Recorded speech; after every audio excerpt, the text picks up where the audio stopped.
Olá, tudo bem com você? Eu espero que sim. Mais uma vez aqui no canal para fazer um vídeo especial sobre o diabetes mellitus. Hoje a gente vai entender melhor como essa doença funciona, como diagnosticar, como saber se você está ou não diabético e o que fazer para tratar esse terrível mal, né? O diabetes mellitus é uma das doenças mais degenerativas que existe, né? Então ela atua principalmente a nível intracelular, apesar das suas manifestações começarem fora da célula. Então vamos ver, em primeiro lugar, como a gente faz o diagnóstico, tá ok? Fiz um roteirozinho aqui para não me perder, como sempre, né? Que é para a gente não esquecer nenhum detalhe, que tem muitas coisas importantes a falar neste vídeo sobre o diabetes mellitus. Em primeiro lugar, né, como saber se a pessoa tem ou não diabetes. Então, tem dois exames laboratoriais que a gente faz para poder identificar se uma pessoa é ou não diabética. O nível de glicose no sangue, esse carboidrato que vem através da alimentação, principalmente das farinhas, dos pães, dos cereais, né, dos feijões. Então, todos esses alimentos, eles fornecem glicose para o nosso sangue. Então, de acordo com a quantidade que você consome, essa glicose aumenta mais ou menos no sangue e essa glicose ela não deve estar muito elevada nem muito baixa.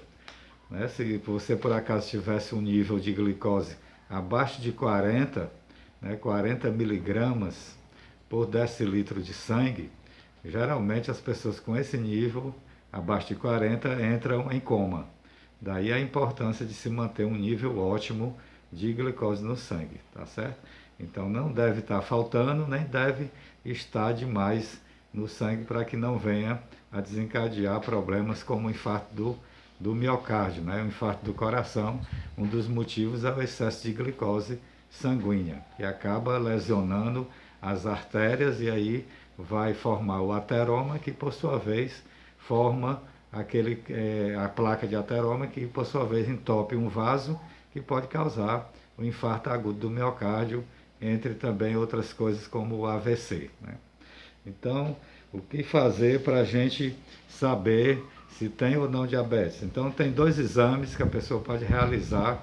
Um deles é a glicemia em jejum, ou mesmo pós-prandial, que a pessoa pode fazer a qualquer hora do dia, ou então fazer o exame de hemoglobina glicada, que é um exame mais apurado, que detecta com maior grau de confiabilidade se a pessoa tem ou não diabetes. Então, pessoas que têm, por exemplo, um nível de 80 a 120 miligramas de glicose no sangue por decilitro, em qualquer hora do dia, é considerado normal. Então, você faz um exame a qualquer hora do dia.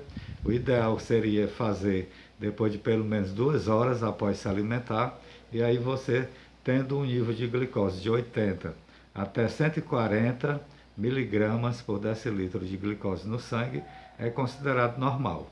Então, depois de comer, você fazendo o exame e dando acima de 140 miligramas por decilitro de sangue, então isso quer dizer que você está diabético. Então, o normal é a qualquer hora do dia até 140, né? De 80 a 140. Passou de 140, já é considerado diabético para a glicose, né, a qualquer hora do dia. Agora, no caso da glicose em jejum, a maneira de se ver isso já é diferente, né? Então você faz um jejum de 8 horas, após 8 horas de jejum você colhe o sangue e aí você mede a sua glicose no sangue. Se você tiver de 80 até 100 miligramas de glicose por decilitro, por 100 ml de sangue, você é considerado normal. Se você tem menos do que 80 miligramas por decilitro, você está com hipoglicemia. Se você tem mais do que 100 miligramas por decilitro de sangue em jejum de 8 horas, você está com hiperglicemia. Quando você está de 100 até 110 miligramas por decilitro, você é considerado um pré-diabético. E se você tem maior do que 120 miligramas por 100 ml de sangue, né? Quer dizer, se você tem mais do que 120 miligramas de glicose sanguínea por decilitro, aí você é considerado diabético de acordo com a glicemia em jejum de 8 horas. Tá ok, pessoal? Então esse é o diagnóstico que a gente faz a partir da glicose sanguínea em jejum. Já o nível ideal da glicose em jejum de 8 horas seria de 90, 92 até 94 miligramas de glicose por decilitro de sangue. Esse é o nível ideal, né? O que é considerado realmente bom. Então a pessoa passou de 94, né, por exemplo, 95, 96, quanto mais se aproximar de 100, isso quer dizer que a pessoa já está ficando pré-diabético, né? Então o ideal seria que seja sempre menos de 100. Como eu falei, de 100 a 110 é pré-diabético, acima de 120 é considerado diabético, de acordo com a glicose em jejum de 8 horas. Existe outro exame, como eu falei, mais apurado, né, sobre a glicose sanguínea. O nome do exame é chamado de hemoglobina glicada. Então você faz esse exame, você pede o médico para solicitar esse exame e aí você tem um resultado mais apurado, né, mais realista, né, que realmente diz se você está ou não, com certeza, com diabetes. Então se você faz o exame de hemoglobina glicada, se ela der até 6,1%, então isso quer dizer que você está normal. Se você der a hemoglobina glicada acima de 6,1%, isso quer dizer que você está diabético. Então, existe praticamente 3 tipos de diabetes, tá certo? Existe a diabetes do tipo 1, que é a diabetes, como a gente diz, do juvenil, né, do adolescente, da criança, que geralmente o diabetes tipo 1 é uma doença autoimune, né? Geralmente não, sempre é uma doença autoimune e ocorre mais em crianças e adolescentes, né? É chamado também a diabetes do magro, porque acomete mais pessoas, né, magras ou que estão magras, né? Geralmente por falta, né, da energia, né? Então, como a glicose não pode ser utilizada, geralmente o tipo 1 cursa com magreza, né? Existe o tipo 2, diabetes do tipo 2, que é uma diabetes causada por erro alimentar. A pessoa vem comendo durante décadas alimentos de alto índice glicêmico, que aumenta muito a glicose no sangue diariamente. A pessoa está dando picos de insulina, né, através dos picos de glicose, através desses alimentos de alto índice glicêmico, e aí a pessoa vem a desenvolver diabetes, porque toda vez que ocorre um pico de glicose no sangue, o pâncreas responde injetando insulina no sangue, né? Para quê? Para que a glicose saia do sangue e entre na célula, porque glicose demais no sangue é veneno também, né? Então, o pâncreas lança mão da insulina no sangue e essa vai lá tirar a glicose em excesso que está no sangue para dentro da célula para ser queimada. Só que chega uma hora de tanto dar pico de glicose, né, que o pâncreas acaba se cansando, né, de produzir tanta insulina. A pessoa todo dia vai lá e dá picos de glicose, através dos alimentos, né, que são chamados de alto índice glicêmico, né, farinhas refinadas, o pão, o macarrão, o biscoito, o recheado, né, o açúcar. Então todos esses alimentos dão picos de glicose no sangue.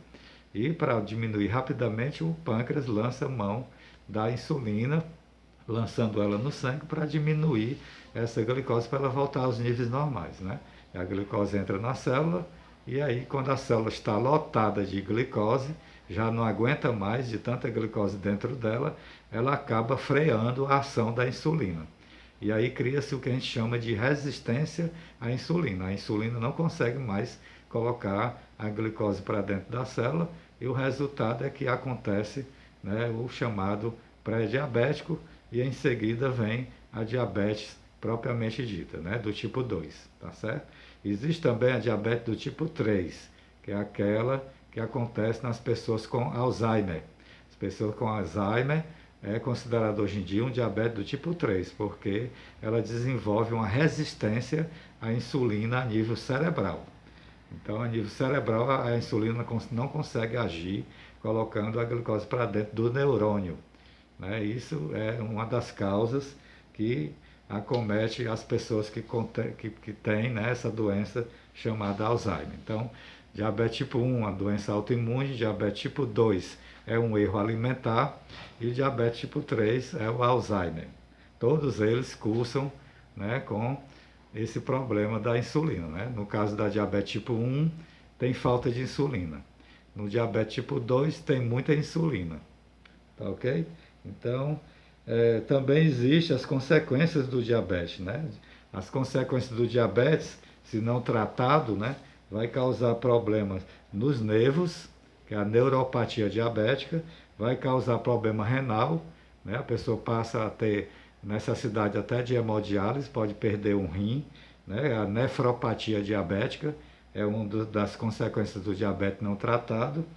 Os infartos do coração, os AVCs, né? Porque a glicose demais no sangue lesiona os vasos sanguíneos, causa essas lesões causam o ateroma para poder corrigir o problema e no final acaba dando um infarto ou um derrame, né? Um AVC, né? Chamado. Tá certo? Então, 97% dos casos de diabetes é diabetes do tipo 2. Então, daqui para frente vamos falar apenas do diabetes tipo 2, ok? Então, 95% dos casos é diabetes do tipo 2 e, como eu falei, é devido ao consumo exagerado diário, né, de alimentos de alto índice glicêmico durante longo período, durante décadas. Então a pessoa usa muito farinha refinada, né, pão, biscoito, açúcar, e além disso consome glúten através do trigo, né, centeio e da cevada. Além disso tem um glutamato monossódico também, que é uma das causas da diabetes, né? Consumir glutamato monossódico diariamente pode também causar diabetes, né? Que é esse reforçador de sabor que contém no aginomoto, nos caldo quinó e vários outros, como no caso do miojo, né? Que é o macarrãozinho instantâneo. Naquele tempero, a maioria dos alimentos industrializados contém glutamato monossódico, então todos esses alimentos eles devem ser evitados para o tratamento da diabetes, tá certo? Principalmente do diabetes do tipo 2, que é causado por esses fatores, tá bom? Então, o medicamento ele não resolve o problema. O que resolve o problema é mudar, né, os hábitos alimentares, é mudar o estilo de vida, tá certo? O medicamento é só um coadjuvante. O que o medicamento faz é, por exemplo, vamos dizer, varrer a casa e colocar o lixo para debaixo do tapete. Não vai adiantar nada, né? O que o medicamento faz é empurrar a glicose para dentro da célula, que é uma parte nobre nossa, né? E retirar de fora da célula. Quer dizer, os medicamentos eles forçam, né, a glicose a entrar dentro da célula. Então na célula fica muita glicose e isso prejudica o funcionamento da célula. Tá certo? Então, os sintomas do diabetes é praticamente muita sede, muita fome e urinar demais. Então, mas só que esse tipo de sintoma geralmente acontece mais no diabetes do tipo 1, né? Que é muita sede, muita fome e urinar muito. Então, os sintomas clássicos da diabetes do tipo 1. Né? O tipo 2 praticamente não tem sintoma, é uma doença silenciosa. Geralmente a pessoa só percebe quando vai urinar e vê as formiguinhas, né, perto da urina. Né? Formiga gosta de coisa doce, né? Então geralmente a pessoa sente essas coisas. Né? Quer dizer, vê, né? É um sintoma, né? Um sintoma da diabetes. Né? Quer dizer, a pessoa vai urinar e vê que ali se formou, né, um monte de formiguinha ao redor da urina, e aí ela percebe que está alguma coisa errada na sua urina, né? Vai fazer o exame e dá diabetes. As causas do diabetes, como eu falei, são essas aí, né? Um erro alimentar que tem que ser corrigido, né? E a solução é corrigir esses erros alimentares, né? Retirar da alimentação o glúten, o glutamato monossódico, as farinhas refinadas, arroz, pão, macarrão, as gorduras trans tem que tirar também e entrar direto na dieta low carb, né? Tratamento para diabetes do tipo 2 é entrar diretamente na dieta low carb. Essa é a solução para o problema, né? Existe cura sim para determinado tipo de diabetes tipo 2, tá certo, pessoal? E o jejum intermitente é outra forma de tratamento que também pode ser utilizado ao mesmo tempo E os exercícios físicos também ajudam bastante. Tanto esse entrar na dieta low carb, como o jejum intermitente, como o exercício físico, eles diminuem a resistência à insulina, tá certo? Faz com que a insulina atue com mais eficiência. Tá ok, pessoal? Então, reduzir o peso corporal também vai ajudar nesse tratamento, tá ok? Então, existe um estudo, né, que foi feito na Inglaterra, no NHS, que é o SUS da Inglaterra, que eles adotaram a dieta low carb como padrão para o tratamento do diabetes, e eles obtiveram 60% de cura, né, no diabetes tipo 2.